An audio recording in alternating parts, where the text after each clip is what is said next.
안녕하세요. 저보다 한 살 연하인 남편과 결혼해서 길고도 짧은 2년 반이라는 결혼 생활을 마치고 다시 혼자가 되는 길을 선택한 올해 30대 초반의 여자입니다. 결혼 전에는 나이는 그저 숫자에 불과하다고 생각했어요. 왜, 나이 먹고도 나이값 못하는 사람들이 한두 명이 아니잖아요. 저희 회사에만 해도 저보다도 몇 살이나 많은데, 겉으로는 말 못하지만 나이를 거꾸로 먹었나 싶은 사람이 한둘이 아니었습니다. 그리고 한두 살 차이가 그렇게 크게 차이 나는 건 아니잖아요. 연애하는 동안은 남편이 저보다 한 살 어리다는 걸 종종 까먹을 만큼 어른스러운 모습을 보여줄 때도 있었죠.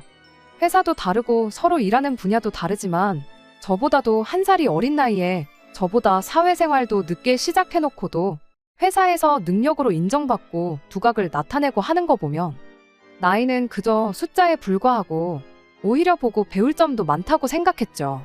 하지만 장점도 있으면 단점도 있는 법인데 정작 봐야 할 단점은 생각 안 하고 너무 좋은 점만 보고 결혼을 한 게 아닐까 싶은 생각이 드네요. 가족들한테만큼은 회사에서 하는 것처럼 강단 있는 모습을 보여주지 못했거든요. 이제 와서 무슨 소용이겠냐마는 연애랑 결혼이 다르다는 말이 무슨 말인지 정확하게 이해가 됩니다. 어쩌다 보니 결혼하자마자 시부모님이 살고 있는 아파트와 같은 단지에 신혼살림을 차리게 되었어요. 덕분에 시부모님과는 이후 사촌으로 살게 되었지요. 그 결정을 내릴 때 당연히 이게 잘하는 짓인가 고민도 많이 했었어요. 그나마 같은 동은 아닌 게 천만다행이지 않냐는 남편의 위안은 솔직히 말에 귀에 들어오지도 않았습니다. 엎어지면 코다울거리인데 같은 동에 안 산다는 게 뭐가 중요하겠어요. 오히려 그걸 위안이랍시고 하고 있는 남편이 더 어이가 없었죠. 그만큼 남편이 가족들 앞에서만큼은 유한 태도를 보여주었어요. 항상 저보고 참으라는 식이었습니다. 기다리면 좋은 날이 올 거라며 그렇게 저보고만 참아달라고 부탁을 했었죠. 덕분에 2년 결혼 생활하는 동안 시자들한테 시달리며 사느라 살도 5kg나 빠졌어요. 그걸 두고 남편은 또 결혼하면 남들은 다 살찐다고 걱정하는데 저절로 몸매 관리도 되고 오히려 좋은 거 아니냐는 소리를 또 위안이랍시고 해주고 있는데 기다리면 좋은 날이 온다더니 결국 지 좋은 것만 찾아대다가 참다 못한 제가 남편한테 이혼 서류를 건네주게 되었네요.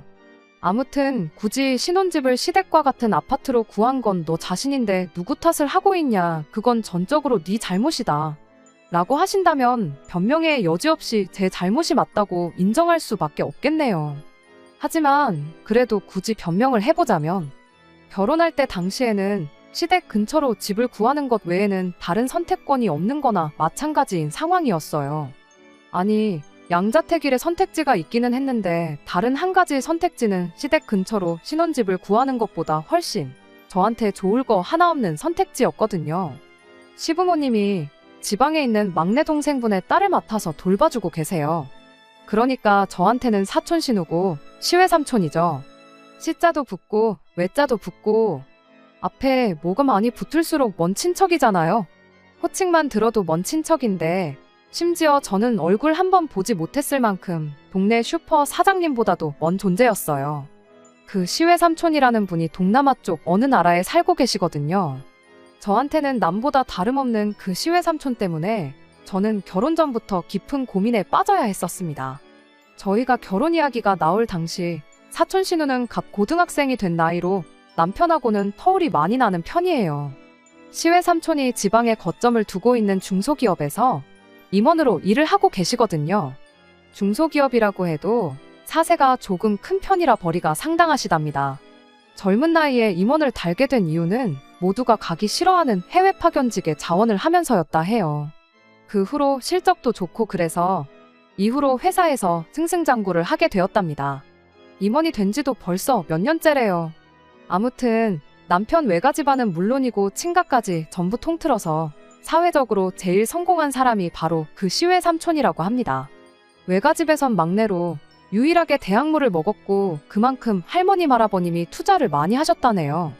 그리고 그 벌이도 벌이지만 여지껏 집에서 받아온 게 있으니 회사에서 자리 잡고 난 이후로는 거의 집안의 기둥 같은 존재로 살아오셨대요. 남편의 외할머님이 살아계실 때도 할머님 생활비를 혼자서 다 커버를 치셨다죠. 그뿐만이 아니라 가족들이 돈이 필요하고 그러면 제일 먼저 찾는 게 집안의 막내인 시외삼촌이었다 해요. 그리고 그만큼 집안에서 입김도 가장 셌다고 하고요. 아무튼 할머님이 돌아가시고 나서는 그 생활비가 시부모님한테로 돌아가게 되었답니다. 시부모님네가 집안 최고 어른이라서 그런 건 아니었고 이유는 단 하나, 사촌 신우를 맡아주기로 했기 때문이죠. 해외에 살고 있긴 하지만 주변 지역에 자식 교육을 시킬 만한 좋은 인프라가 없었다 보니 사촌 신우가 영어를 완벽하게 뗀 시점부터는 자식 교육은 한국에서, 그 중에서도 서울에서 공부를 시키고 싶었다나요. 그래서 사촌 신우가 10살이 되던 해부터 사촌 신우를 혼자 저희 시부모님 곁으로 보냈던 거예요. 원래 시외숙모님이 같이 한국에 오실 계획이었는데 그 삼촌이라는 분이 여자 문제도 있고 그랬어서 혼자 두면 안 될 것 같다고 사촌 신우만 덩그러니 보내게 된 거였습니다. 지금도 뭐 대단히 나아진 건 없지만 그때 당시는 시부모님 형편이 더더욱 안 좋았던 편이었다고 해요.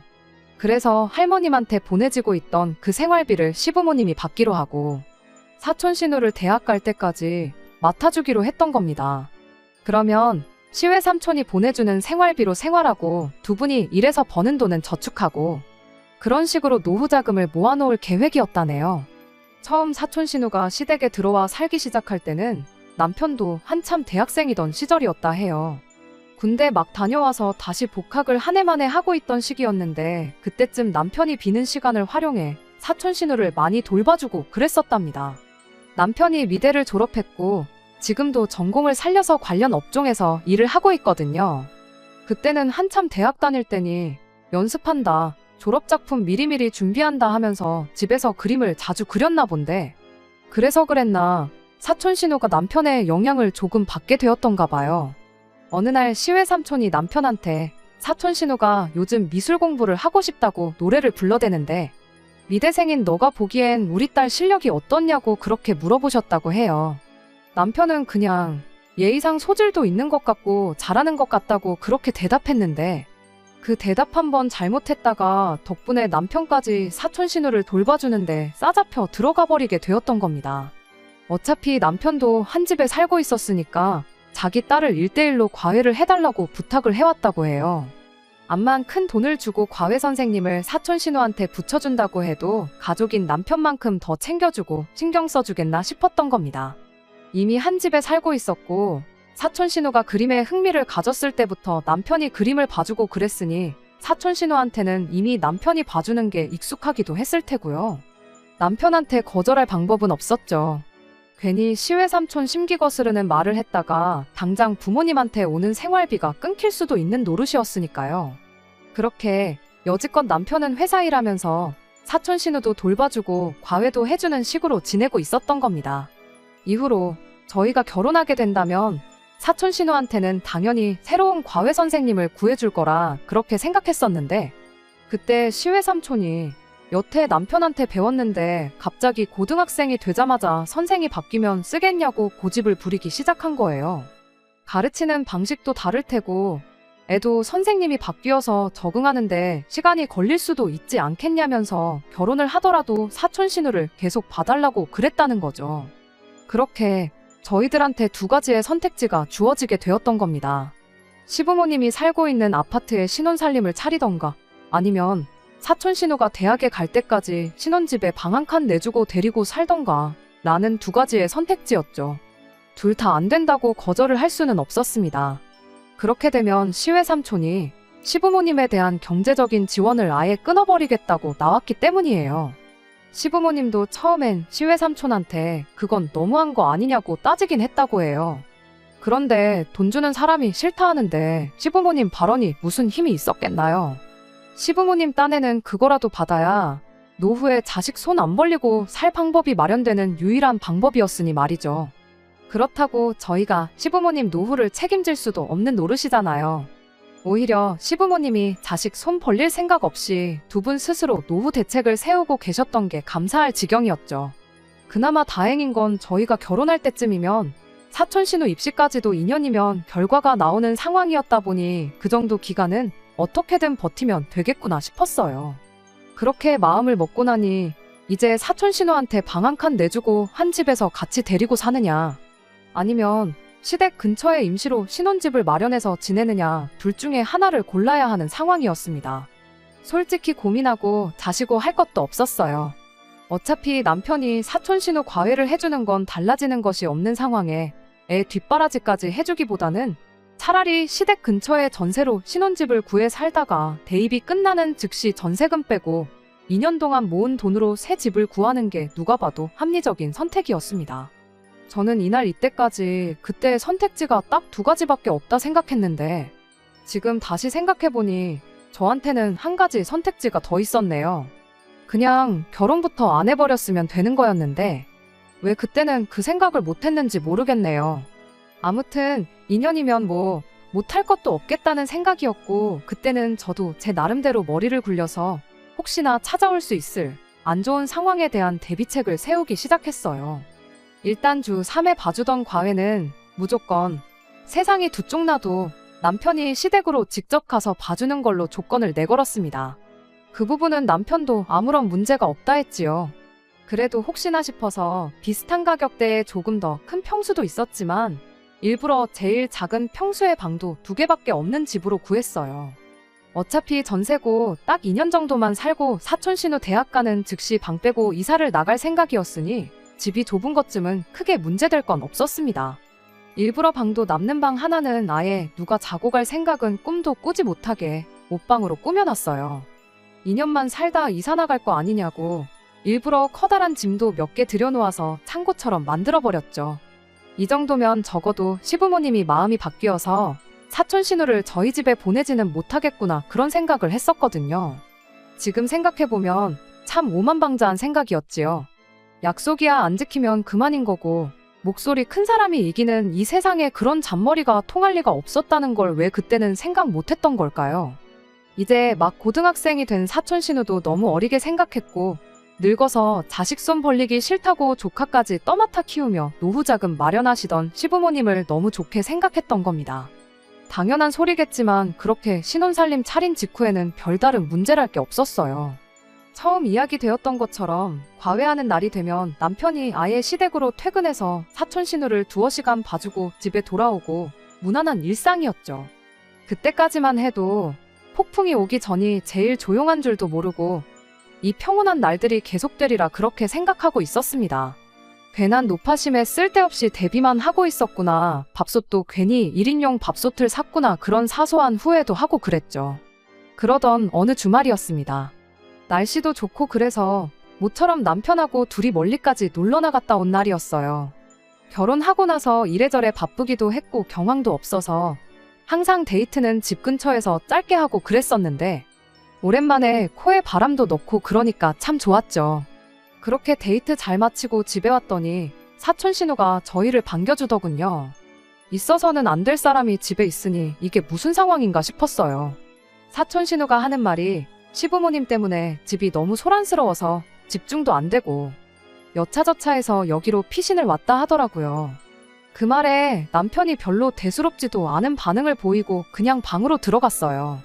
사촌 신우가 와 있는 것보다 더 어이가 없었던 건 남편이 저랑 밖에 나와 있는 내내 핸드폰을 단 한 번도 안 봤다는 사실이었죠. 그게 무슨 소리냐 하면 정황만 두고 본다면 사촌 신우가 이미 저희 집 비밀번호를 알고 있었다는 게 되는 거잖아요. 그래서 저도 곧바로 남편을 따라가 이게 무슨 상황인 거냐 물었죠. 남편은 집 비밀번호를 사촌 신우한테 알려준 적은 없고 시부모님한테는 말했었다 그렇게 대답하대요. 가족인데 뭐 알려주지 않을 이유가 뭐가 있냐며. 집을 비운 사이 무슨 일이 있을 수도 있는 거 아니냐고. 억울하면 저도 친정 부모님한테 비밀번호를 알려드리라고 한마디 대답하고는 마는 거예요. 그래도 사촌 신우는 저희가 도착한 뒤 몇 분 지나지 않아서 집에 돌아가기는 했었어요. 작은 목소리로 하기는 했지만 저와 남편이 방에서 투닥거리던 걸 들어서 미안해서 집에 갔나 보구나 싶었습니다. 남편은 뭘 애한테 눈치를 줬냐며 저한테 짜증을 내기 시작했습니다. 어차피 빈 집에 와 있던 건데 문제될 게 뭐가 있냐면서 말이에요.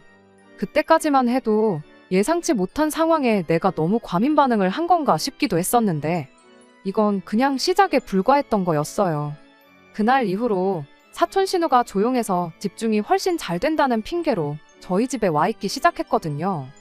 과외하는 날에는 과외한답시고 밤 10시까지 뻐기다 가기 시작했고, 언젠가부터는 그냥 과외하는 날이 아니더라도 저녁 내내 저희 집에서 시간을 보내다가 가기 시작했어요.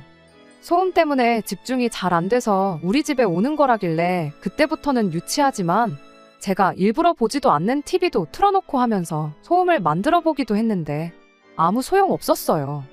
시부모님이 보는 방송보다야 그나마 제가 보는 프로가 더 들어줄만 하다며 그 정도 소음은 거슬리지도 않으니 걱정 말라고 자기는 참을 수 있다고 오히려 사촌 신우가 저를 배려해주는 척을 하더라니까요. 남편은 애 집중 안 되게 뭐하는 심술이냐며 오히려 저보고 심보가 고약하다고 짜증을 내기도 했습니다. 저녁까지 있는 만큼 밥도 먹여서 집에 보내야 했었다 보니 밥솥이 작은 걸 핑계대서 저녁 때 되면 그냥 시부모님한테 가 있으라고 회유도 해봤는데 오히려 저한테는 그게 독이 되어버렸습니다. 그 말을 하고 며칠 안 지나서는 시부모님까지 저희 집에 오기 시작했거든요. 밥솥이 필요하면 말을 하지 그랬냐며 당신들 집에서 쓰고 있던 밥솥을 저희 집에다가 가져다 놓은 거예요. 설상가상이라고 거기서 또 끝이 아니었죠. 밥솥이 우리 집에 있으니까 이젠 시부모님이 아예 저희 집에 와서 식사를 하기 시작했거든요.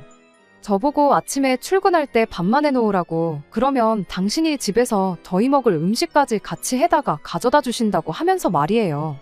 저녁 준비 번거로운 거 대신 해주는 사람이 생겼으니 그렇게 나쁠 것도 없지 않느냐 싶으실 수도 있겠지만 시어머니가 그 음식 준비를 저희 집에 와서 하는 게 문제였어요.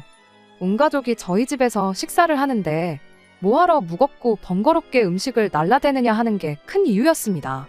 그렇게 시댁에 있는 주방집기들이 하나둘씩 저희 집으로 옮겨오기 시작했어요.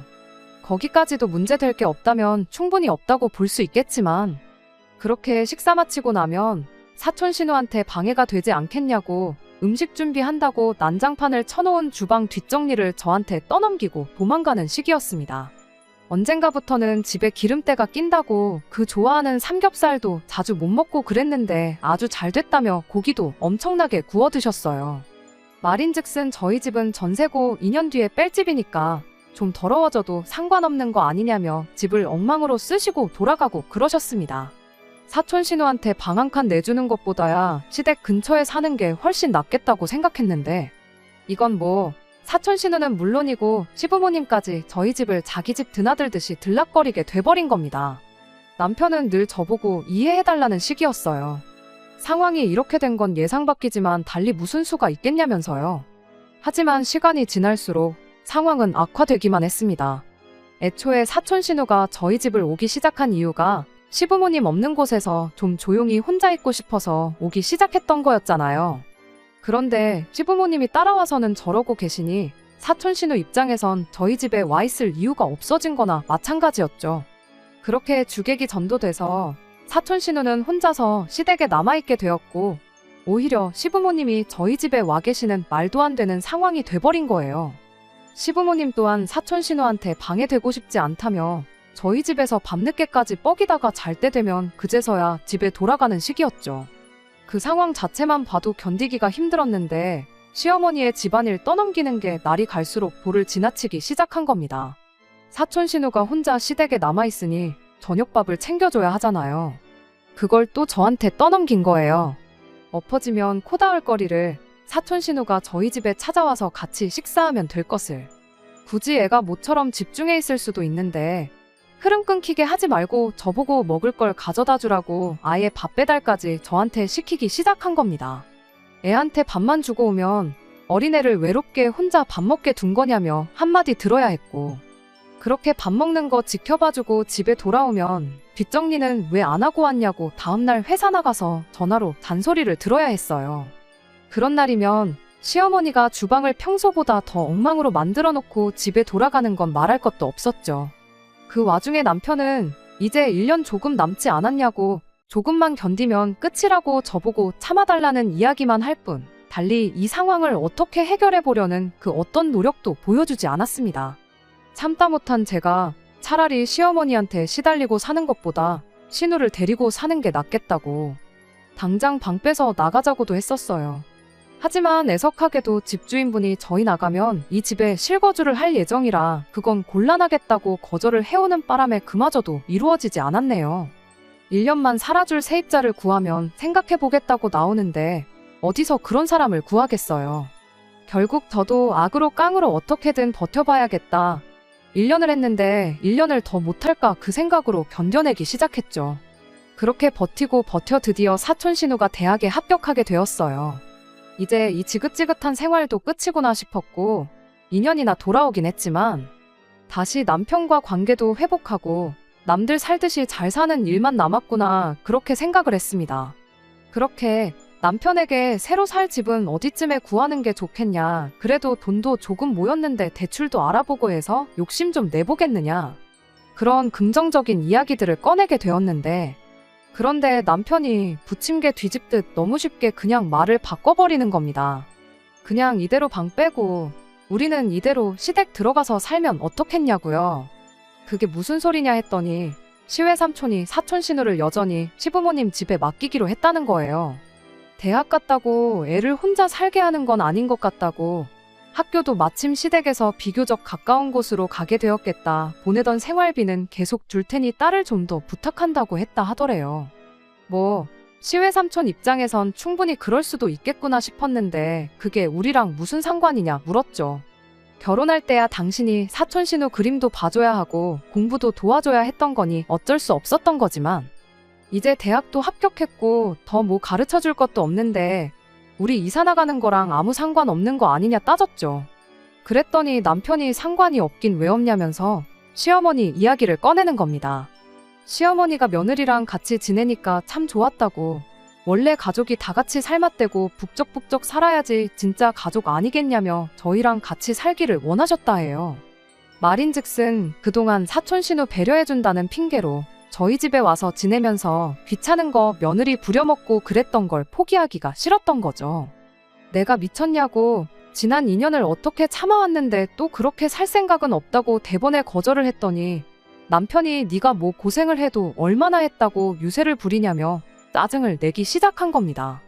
아예 결혼하자마자부터 시부모님을 모시고 사는 사람들도 있다고, 오히려 저는 시어머니 덕분에 편하게 지냈다면서 말이에요.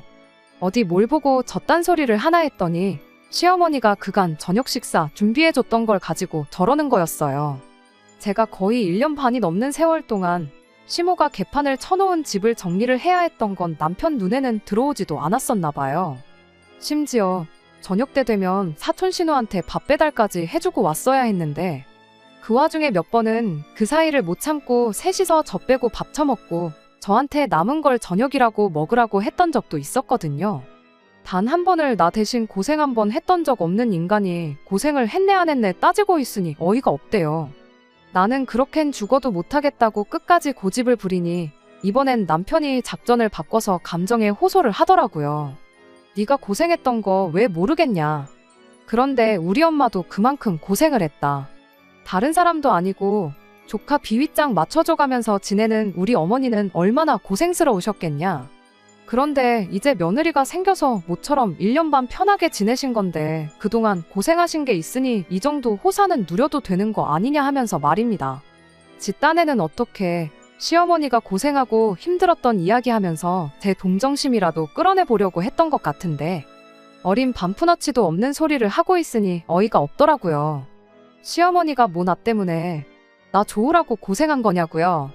시외 삼촌한테 돈 얼마 받겠다고 자처해서 사촌 신우를 맡아준 거지 그 고생을 나 때문에 한 거 아니지 않냐고요.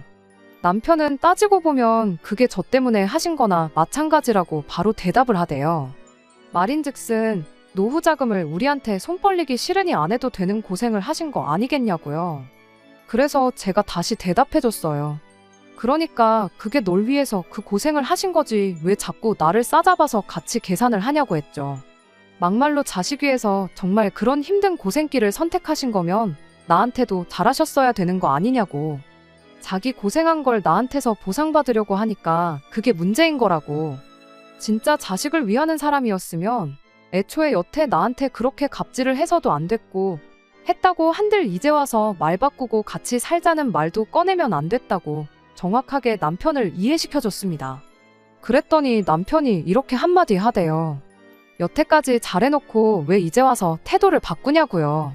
내가 몇 번이고 못해먹겠다고 한 거 기억 안 나냐고. 그 와중에도 꾹꾹 참고 오늘까지 기다렸던 건 이것만 지나가면 앞으로 우리가 남들처럼 잘 지낼 수 있겠다는 기대가 있었으니까 한 건데, 당신 말하는 꼬라지 보니까 당신한테는 그럴 마음도 없는 것 같고 앞으로 둘이 잘 지낼 수 있겠다는 확신도 없다고.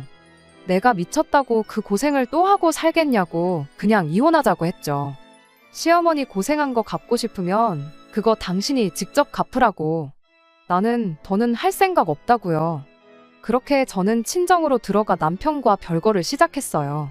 남편을 시댁으로 쫓아내버리고 저 혼자 지내는 방법도 있었지만 시댁이 코앞인데 저한테 좋을 거 하나 없었고 단 하루라도 그 근처에서 지내고 싶은 마음도 없었습니다. 남편은 그 와중에도 제 마음을 돌려보겠다고 안간힘이었는데 다 소용없는 일이었죠. 나중에 가선 시어머니한테서까지 전화가 오대요. 상황이 어떻게 돌아가는지도 모르고 저한테 조건이랍시고 내거는 게 어이가 다 없었습니다. 시외 삼촌이 평생 거기서 살 것도 아니고 몇 년만 더 있으면 시외 숙모랑 같이 한국에 돌아오기로 했다고. 그러니 그때까지만이라도 한 집에 같이 살면 어떻겠냐는 조건이었어요. 엄청 선심 쓰고 양보해주는 척 말 꺼내는 게 어이가 없어서 그걸 말이라고 하는 소리시냐 한마디 했죠. 시어머니가 저한테 네가 뭘 착각하고 있는 것 같다면서 주절주절 같이 살면 좋은 점에 대해 열변을 토하기 시작했어요. 결국은 돈 이야기였죠. 그동안 네가 개고생한 것처럼 이야기하는데 내가 니들 먹을 밥까지 챙겨주고 그런 거 모르냐. 그게 돈이 얼마인 줄은 아느냐면서 그 덕에 니들이 지금 이사 나간다니 어쩌니 하는 소리가 나올 만큼 돈으로 모을 수 있었던 거 모르냐는 소리를 하더라고요. 두 사람 2년치 식비 좀 아꼈다고 그게 얼마나 되겠나요. 그걸 말이라고 하고 있는 게 참으로도 어이가 없었습니다. 그랬더니 어디 식비뿐이겠냐고. 같이 살면 당신들이 당신 돈으로 관리비도 내주고 이것저것 다 해주겠다고 그냥 들어와서 월급 받으면 받는 대로 모으기만 하면 된다고 하는데 확실히 선을 긋지 않으면 똑같은 소리만 계속 해댈 것 같아서 밥 이야기부터 해보자고 한마디 했어요. 누가 밥 같은 거 해달라고나 했냐고요. 애초에 가까이 살 뿐이지 완전히 독립된 삶을 살기로 했던 건데 마음대로 먼저 찾아온 게 어머님 아니셨냐고요. 그리고 그 밥 해줄 때 저 먹으라고 해줬던 거 하나 없지 않냐고. 다 사촌 신우가 먹고 싶다고 했던 거, 남편이 평소에 좋아하는 거 아니면 두 분 좋아하는 삼겹살, 집에 기름때가 낄 때까지 먹은 기억밖에 없다고. 저를 위해서 뭐 계란 후라이라도 하나 붙여준 적 있으셨냐 따졌습니다. 말하는 거 듣자 하니 어머님 덕에 밥값 굳었으니 내가 그 시집살이를 견디는 게 당연하다 생각하시나 본데 어림도 없다고 그냥 아들 반품 받고 아들 돈이나 아껴주시라 했죠. 그리고 그렇게 밥값 아껴줘서 모은 돈으로 식모살이 마다않는 새며느리 구애 합가해서 같이 살든 말든 알아서 호강하라고 한마디 하고 말았습니다. 그렇게 완전하게 남편과는 끝내게 되었네요. 막상 이혼 수속을 받기 시작하고 나서 며칠 지나지 않아 남편이 다시 저한테 연락을 해왔어요. 시어머니가 남편한테 같이 안 산다고 그랬답니다. 그 이유가 뭔지는 말을 안 해줘도 알 것 같았어요. 몇 년만 지나면 시외 삼촌네가 한국 돌아와서 사촌 신우 데려가고 생활비 주는 것도 끝나지 않겠나요? 그럼 이제 그간 모아둔 돈으로 노후를 즐겨야 할 텐데 장가 보내서 손을 떠난 아들을 다시 품에 끼고 살자니. 며느리가 번거로운 집안일들 알아서 다 해줄 때야 상관없었겠지만 혼자서 할 줄 아는 거 아무것도 없는 아들 밥까지 챙겨주고 그러려니 얼마나 번거롭겠어요. 게다가 생활비까지 한 푼도 안 내도 되게 해준다고 했는데 조카 돌봐주면서 힘들게 모은 노후 자금을 집안일 아무것도 안 하고 밥만 축내는 아들한테 쓰다니 그건 싫었던 거겠죠. 그런데 남편은 이제 와서 저한테 한다는 소리가 시어머니가 같이 안 산다고 했다고, 이제 와서 저한테 이혼하기로 한 거 모르고 원래 계획했던 대로 행복하게 잘 살자고 그런 말을 짓거리더라고요. 혼자 무슨 상상을 하고 온 건지 희망에 가득 차 있는 얼굴을 하고 있는 남편 면전에다 대고 됐다 그랬어요. 뒤늦게 생긴 효심 변치 말고 시어머니가 같이 살기 싫다고 해도 두 분 돌아가실 때까지 그 집구석에서 부모님 곁을 지키라고 한마디 해주고 나왔네요. 지난 2년 가까운 시간 동안 개고생했던 거만 하겠냐마는 그래도 할 말은 다 쏟아내니 속은 후련해졌어요. 다시 생각해봐도 제가 잘못한 게 맞아요. 그 꼴을 당하고도 1년만 더 참으면 정상적인 결혼 생활을 시작할 수 있다고 꾸역꾸역 참았다는 것도 문제지만 애초에 처음부터 시외삼촌이란 인간이 신우를 데리고 살던가 시댁 가까이에 집을 구하라는 소리를 했을 때 그때 진작에 파혼을 했어야 했는데 아니 결국 그런 결정을 내렸다고 해도 반년 만에 말이 바뀌고 시짜짓을 당연한 듯 하는 시어머니 보고 그때 확실하게 정했어야 했는데 무슨 좋은 꼴을 보겠다고 그 긴 시간을 인내하고 견뎠는지 모르겠네요. 얼마 전까지는 그저 제 선택에 후회만 하고 있었어요. 시간을 돌릴 방법은 없나 하는 그런 말도 안 되는 생각만 하고 지냈었죠. 하지만 지금은 다행히 다 이겨냈어요. 지난 일을 후회해서 바뀌는 것도 없잖아요. 후회한다고 바뀌는 것도 없는데 조금만 생각을 바꿔 앞으로 남은 제 인생을 위해 보란듯이 잘 살아야겠습니다. 끝까지 들어주셔서 감사합니다. 오늘의 사연은 여기까지입니다. 구독과 좋아요, 알람 설정 부탁드리고 더 좋은 사연으로 다시 찾아뵙겠습니다. 감사합니다.